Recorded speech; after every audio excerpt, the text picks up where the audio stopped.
시청자 여러분 안녕하십니까? VOA 뉴스투데이 시작합니다. 북한 지원하는 해외 금융기관을 제재하도록 하는 이른바 원비어법이 곧 발효를 앞두고 있는데요. 이 원비어의 부모는 트럼프 행정부의 제재를 활용한 대북 압박을 촉구했습니다. 이 법안을 발의했던 의원들은 이 법이 북한에 대한 더 강력한 압박 수단이 될 것이라고 강조했습니다.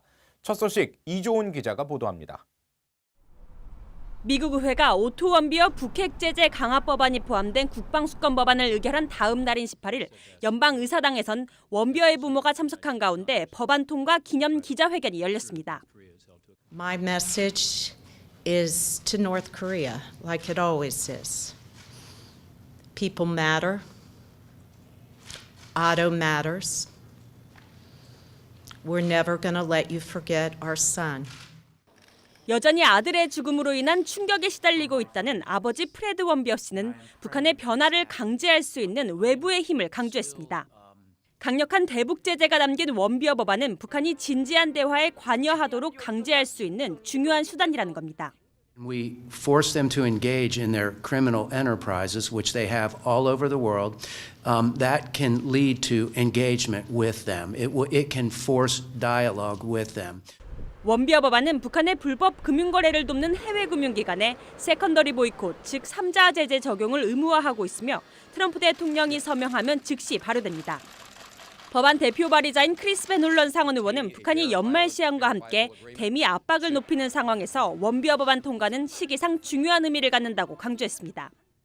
Rather than easing sanctions and relieving the pressure on North Korea to come to the negotiating table in good faith to denuclearize the Korean peninsula, we need to put teeth in the existing very leaky sanctions regime. 패투미 상원 의원은 이 법으로 미국이 더 유리한 위치에서 북한과 협상하게 할 것이라며 강력한 제재가 북한의 행동을 바꿀 수 있는 가장 좋은 기회를 만든다고 밝혔습니다. 그러면서 대북 거래를 돕는 해외 금융기관을 경고했습니다. The message is just you can do business with North Korea or the United States, but not both. And that shouldn't be a tough choice for too many institutions. 벤 홀런 의원은 북한이 연말에 무엇을 생각하든지 북한의 도발에 추가 경제적 압박 강화로 대응할 것이라는 분명한 메시지를 보내는 게 중요하다고 강조했습니다. VOA 뉴스 이존입니다. 일본을 방문한 스티븐 비건 국무부 대북특별대표가 18일 일본 정부 당국자들과 만나 북한 문제에 대한 공조를 거듭 확인했습니다. 스가 요시히데 일본 관방장관은 이날 정례 브리핑에서 비건 대표가 다키자키 시게키 외무성 아시아 대양주 국장과 납치 문제를 비롯한 북한 정세를 놓고 의견을 나눴다고 밝혔습니다. 그러면서 미일, 미한일 3국이 북한 문제와 관련해 긴밀히 협력해 나간다는 점을 확인했다고 설명했습니다. 비건 대표는 일본 방문에 이어 19일과 20일에는 중국에서 당국자들과 만나 북한 문제에 대해 국제적 연대를 유지하는 방안을 논의할 예정입니다. 미국은 북한이 어떤 도발을 해도 미 본토를 방어할 수 있는 역량을 갖췄다고 전 미 북부사령관이 말했습니다. 북한이 거듭된 미사일 시험을 했던 2017년부터 이미 준비를 하고 있었다는 겁니다. 김칸희 기자가 보도합니다. 로리 로빈슨 전 미 북부사령관 겸 북미 우주항공사령관은 18일 브루킹스 연구소가 주최한 국가안보도정과 관련한 대담에 참석해 북한의 거듭된 미사일 실험들에 대한 우려를 나타냈습니다. 북한이 시험 실패해서 오히려 더 많은 기술 향상을 꾀하고 있다는 지적입니다. Every time he tests, he's testing. And we get concerned about failure, and you can often learn more in failure than you can in success. 로빈슨 전 사령관은 2016년부터 2018년까지 자신의 재임 기간 북한의 정교한 미사일 역량을 볼 수 있었다고 설명했습니다. 특히 20차례 넘는 시험이 있었던 2017년, 미군은 북한이 미국 본토를 타격할 수 있다는 가정하에 대비했다고 밝혔습니다. Every time we got indications and warnings that he was going to do something, I had to make the assumption that it was going to hit the United States. I had to make that assumption every single time. 미군은 북한의 이런 위협에 대한 방어 역량을 갖췄으며 미사일 방어망과 각 부대의 연계 등을 지속적으로 검토했다고 로빈슨 전 사령관은 강조했습니다. 북한이 언급한 성탄 선물이 무엇으로 예상하느냐는 VOA의 질문에 대통령과 미태평양 공군사령관이 북한을 예의주시하고 있다고 밝힌 것을 봤다며 즉답하지 않았습니다. 앞서 찰스 브라운 태평양 공군사령관은 전날 북한이 성탄절 전후로 장거리 탄도미사일을 발사할 것으로 예상한다며 모든 대응을 검토하고 있다고 밝힌 바 있습니다. 로빈슨 전 사령관은 이날 미국은 어떤 일이 일어나도 이에 대응할 수 있다는 점을 확신한다고 거듭 강조했습니다. VOA 뉴스 김칸입니다. 미한 관계가 북한 문제를 비롯해 방위비 분담금 협상과 주한미군 철수 가능성 등 여러 면에서 긴장 상태에 놓여 있다는 미 의회 조사국의 보고서가 잇따라 발표됐습니다. 미 의회 조사국은 지난 10일 발간한 보고서에서 북한 문제의 외교적 해결을 위해 미한 양국이 연합 군사 훈련을 축소하고 미국이 방위비 분담금의 급격한 인상을 청구한 것 등이 동맹의 결속을 해치고 양국 간 긴장을 고조시키는 요인이라고 밝혔습니다. 11일 발간된 또 다른 보고서에서는 미한 관계 긴장 고조의 요인으로 양국 정부의 각기 다른 대북 정책이 이유로 꼽혔습니다.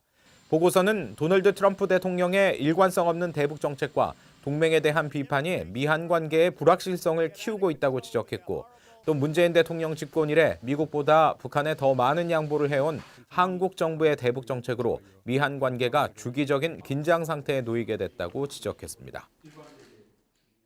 유엔 총회가 15년 연속 북한 인권 결의안을 채택했습니다. 북한의 인권 상황이 전혀 개선되지 않고 있다고 지적하면서 책임 규명과 처벌을 강조하는 내용이 거듭 담겼습니다.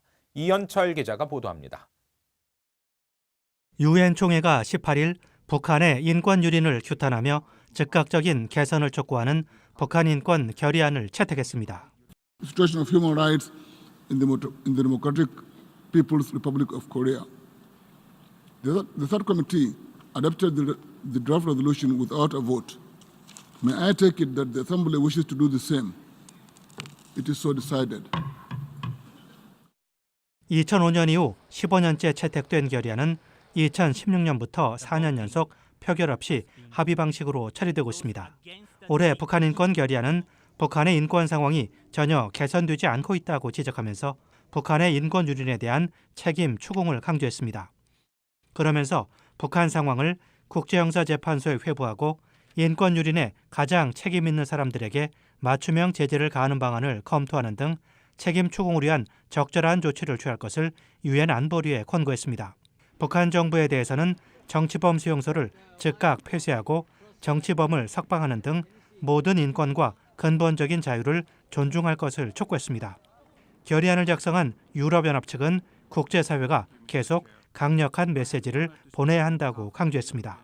We firmly believe that the international community must continue to send a strong message that all those responsible for violations of international human rights law and international humanitarian law crimes are to be held accountable in national, regional or international courts or tribunals.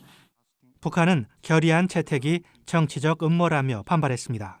The draft resolution has nothing to do with the genuine promotion and protection of human rights, as it is impure product of political plot by hostile forces. 올해 결의안은 미국과 일본, 영국, 프랑스, 독일 등 61개국이 공동 제안국으로 참여했습니다. 한국은 2008년 이후 처음으로 불참했습니다. VOA 뉴스 이한철입니다. 북한이 정권의 자금 확보를 목적으로 다른 나라의 정부 주도 해킹 조직과 민간 사이버 범죄 조직과의 협력을 더욱 넓힐 것이라는 주장이 나왔습니다. 미국의 컴퓨터 정보기기 제조업체 IBM사의 사이버 보안 연구소는 17일 발표한 2020 사이버 안보 전망 보고서에서 북한이 사이버 범죄 분야에서 재정적 이득을 얻기 위해 더욱 힘을 쏟을 것으로 내다봤습니다.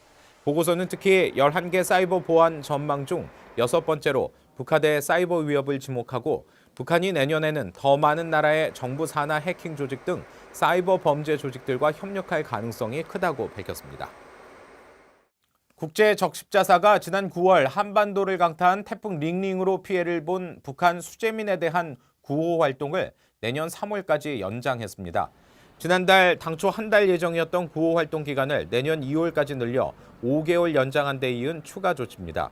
적십자사는 또 지난달 28일 추가 실시한 피해 실태 조사 결과 가장 큰 피해를 본 지역 4곳을 소개했습니다.